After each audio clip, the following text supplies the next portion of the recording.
जब सिस्टम किसी नौकरी की नोटिफिकेशन जारी करता है तो उन पेपर के डार्क ब्लैक अक्षर में हमें सब दिख जाता है कि इसमें सब कुछ काला ही होगा। अब तो ऐसा लगता है कि नोटिफिकेशन भी काले मन से ही निकाली जाती है। स्टूडेंट से एग्ज़ाम करवाने के नाम पर फ़ी वसूल की जाती है और फिर ना तो कोई वो एग्ज़ाम होता है और ना ही एग्ज़ाम पे चर्चा होती है, और हम स्टूडेंट के पास रह जाता है तो सिर्फ वही काले अक्षर। फिर भी उन काले अक्षरों को अपने छोटे से कमरे के बड़े से दीवार पर चिपकाकर ही सास में पढ़ाई करते हैं कि कभी तो सिस्टम और सिस्टम के लोगों को शर्म आएगी, कभी तो उन्हें हम बेरोजगारों पर तरस आएगी, या फिर कभी तो किसी बड़े अधिकारी, मंत्री, मीडिया को उन 2.5 करोड़ फॉर्म पर नजर जाएगी जिसका बत्ती बनाकर ये लोग देशभक्ति का दिया चला रहे हैं। लेकिन नहीं, तो ये मत भूलिए साहब कि हम युवाओं को भी दिया जलाने आता है। बत्ती को मसाल बनाने के औकात हम युवा भी रखते हैं, और जिस दिन उस मशाल को लेकर देश का युवा सड़क पर उतर गया ना, आपके काले मन और काले अक्षर का हिसाब किताब बराबर कर दिया जाएगा। युवा भारत की बात होती है तो सरकार और मीडिया चैनल सीना ठोक कर इतराते हैं, पर वहीं बात बेरोजगार भारत की आती है तो सरकार और बड़े बड़े मीडिया चैनल्स की बत्तीसी गुल हो जाती है। सनद रहे सरकार, यह एनालॉग नहीं डिजिटल इंडिया है। यहाँ लाइक और डिसलाइक दोनों एक ही अंगूठे से दिया जाता है। कलम पर राजनीति मत कीजिए, स्याही को स्याही रहने दीजिए, उसको खून बनने पर मजबूर मत कीजिए, वरना इस बार सड़क पर भ्रांति नहीं संपूर्ण क्रांति आ जाएगी। लोकसभा चुनाव के पहले एनटीपीसी और रेलवे की वैकेंसी की घोषणा हुई, 2.5 करोड़ से ज्यादा फॉर्म फिलअप किए गए, पैसे भी लिए गए, लेकिन ऐसा कुछ भी नहीं बताया गया कि अब हम आगे क्या करें। लोकसभा के चुनाव भी फटाक से कर लिए जा रहे हैं और उसका रिजल्ट भी एकदम फिक्स डेट फिक्स टाइम पे आ रहा है। राज्यों में सरकार बनाने के लिए विधायक भी सेट हो जा रहा है। साला सिर्फ एग्जाम कंडक्ट करने वाली संस्था सेट नहीं हो पा रही है। कमाल है साहब। क्या एसएससी सीजीएल वालों की जिंदगी में सिर्फ पीटी या मेंस है, या कोई फाइनल रिजल्ट भी है? उनका कोई भविष्य भी है, या फिर सिर्फ चोचलेबाजी है? एक स्टूडेंट आपसे ये पूछता है कि आखिर कब तक सरकार और सरकारी आयोग हमारी जलती हुई जवानी को झुलसाते रहेंगे? आखिर कब तक हमारे जज्बातों को दरकिनार किया जाता रहेगा? आखिर कब तक हम अपने कैरियर को बनाने की जिद कैरी करते रहेंगे? 2017 वाला भी एसएससी का रिजल्ट अटका पड़ा है। 2018-19 का तो छोड़ ही दीजिए। आरआरबी वालों का भी कोई पता नहीं है, और ये एनटीपीसी वाले भी हिमालय की गोद में समाधि ले चुके हैं। तो ऐसे में हम स्टूडेंट क्या करें?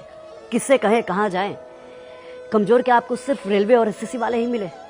तो चेयरमैन साहब याद रखिएगा, आपके चेयर के चक्के को खिसकते अब देर नहीं लगेगी। इनसे कोई सवाल पूछो तो कहते हैं कि कोरोना है इसलिए लेट हो रहा है। अच्छी चांदी काट रहे हैं आप, वो भी कोरोना के नाम पर। जब नीट और जेईई के एग्जाम कराते हैं तो आपका कोरोना गायब हो जाता है। जब बीएड एंट्रेंस एग्जाम में सोशल डिस्टेंस की धज्जियां उड़वाते हैं तो आपका कोरोना क्वारंटीन हो जाता है। लेकिन बात जब हम अपने रिजल्ट की करते हैं तो कोरोना आ जाता है। सही चल रहा है, सही चल रहा है, लेकिन गलत ना हमारे साथ हो रहा है, और इस गलत का सही जवाब तो देना पड़ेगा आपको।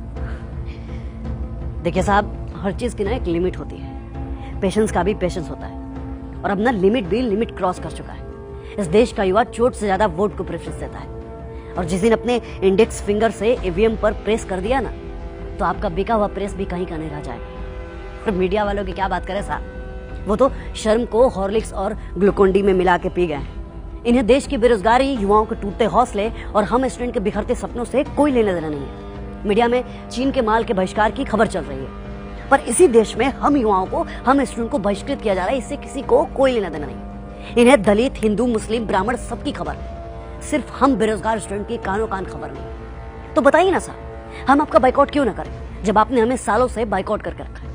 आपकी खबर हमारे किसी काम की है ही नहीं, तो आप किस काम के हैं? और इस बार तो आप भी देखोगे कि हम स्टूडेंट और बेरोजगारों को बाइकआउट करने का नतीजा क्या होता है। हमारी संवेदनाओं को कुतरने का आगाज आपने किया है, तो हमारी भावनाओं से खेलने का अंजाम भी आप भी देखोगे। अगर आप हमारी समस्याओं को नहीं सुलझा सकते तो आपको कुर्सी पर बैठने का कोई हक नहीं है।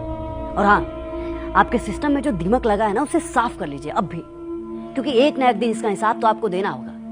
और हमें कमजोर समझने का भूल मत कीजिएगा, क्योंकि जो हम पढ़ते हैं ना, इसका प्रैक्टिकल भी करते हैं।